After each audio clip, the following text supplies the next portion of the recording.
Hello and welcome. He's been based in Thailand for the past 10 years, during which time he has covered many aspects of the Asian life. He's an author of many books, including non-fiction, fiction, and a number of travel guides. And his latest book is set in Thailand. It covers, the shady and subterranean world of Thailand's tattoos. With me in the studio right now is Mr. Tom Vater. A warm welcome to you, gentlemen. Thank you very much, Manoj, for having me on the program. Right. Thanks. So you're the author of this book, Sacred Skin, Thailand's Separate Tattoos.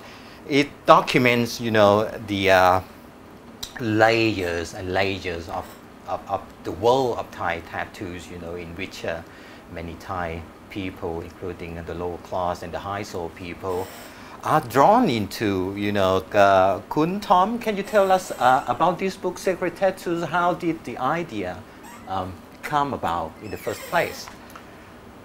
The idea came about because I've been living here for 10 years, and in 2003 I had a magazine assignment to go to Wat Bang Pra, which is a temple about an hour west of Bangkok, for the Wai Kru Day, which is the Respect Your Teacher Day, which takes place once a year in February or March.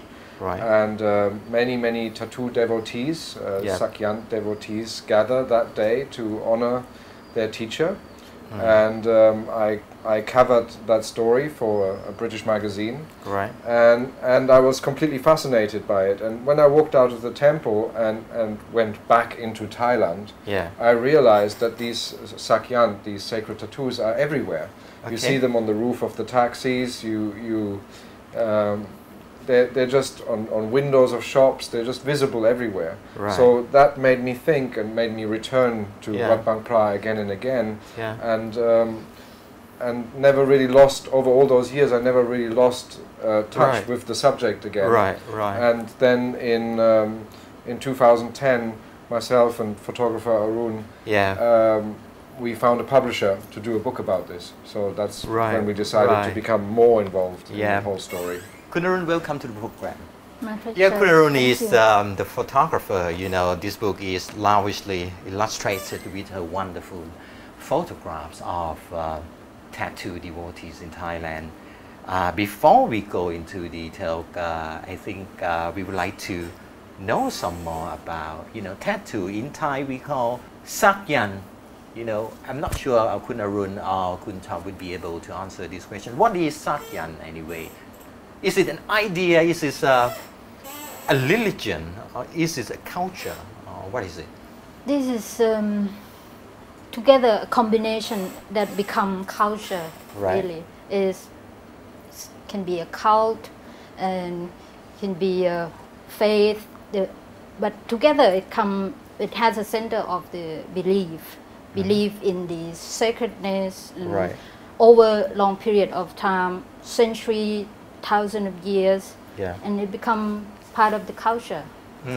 So you believe is part of Thai culture? It is quite a strong element in the culture. I grew up in Thailand watching tattoo people, sporting, the most bizarre patterns of tattoo on their skin, and the general Thai perception is that tattoo bearers are usually identified with, associated with, former prisoners, criminals, bad guys. What do you think about that? Is that the right perception? No, I don't think it's entirely right. First of all, we need to separate the commercial tattoos in Thailand from the sacred tattoos. Sakyan and our book are solely about sacred tattoos. They're not about tattoos that you go and get in a commercial tattoo parlor. Now, I'm of course aware that Sakyant sometimes have a bad reputation, and there are some bad elements who have those tattoos. But ironically, when the tattoo wearers, they don't wear those tattoos for aesthetic reasons, they wear them for religious reasons. So when a devotee or somebody who gets the tattoos has the tattoos applied, he gets a series of rules from the tattoo master to follow in order to make the tattoos active.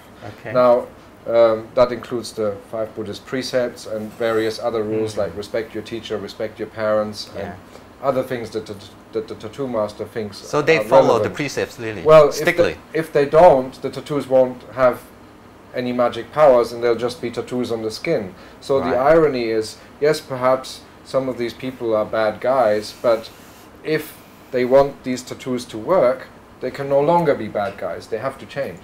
So that perception has changed already. Bad guys from bad guy into what? Into angels. Well, is that what you're saying? That's kind of what I'm saying.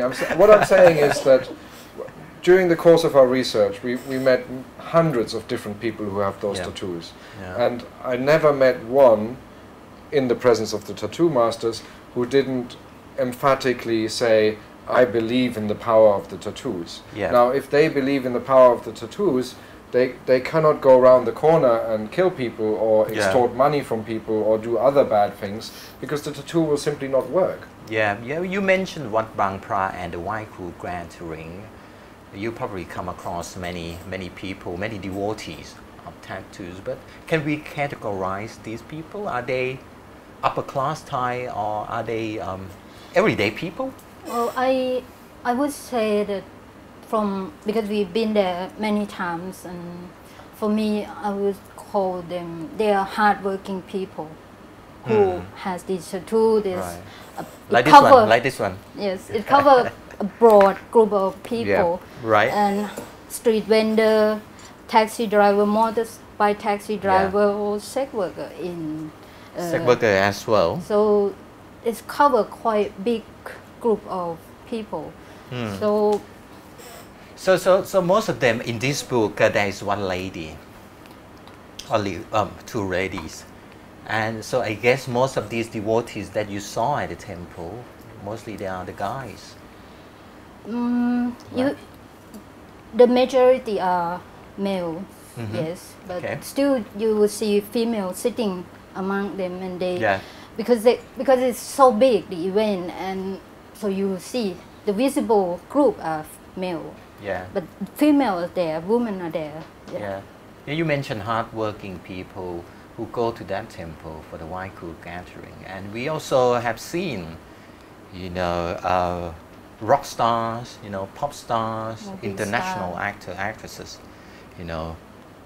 flocking to some of these temples, like Angelina Jolie. So there must be high-soul people, not just the working classes, to this temple, right? Right. They are attracted to sacred tattoo. Yes. Right. So it covers big, big, long spectrum of people that these sacred tattoo attract people. Yeah. Right. And then you have Buddhist monk as well. Is this associated with Buddhism in any way, or tattoo is influenced by Buddhism or something?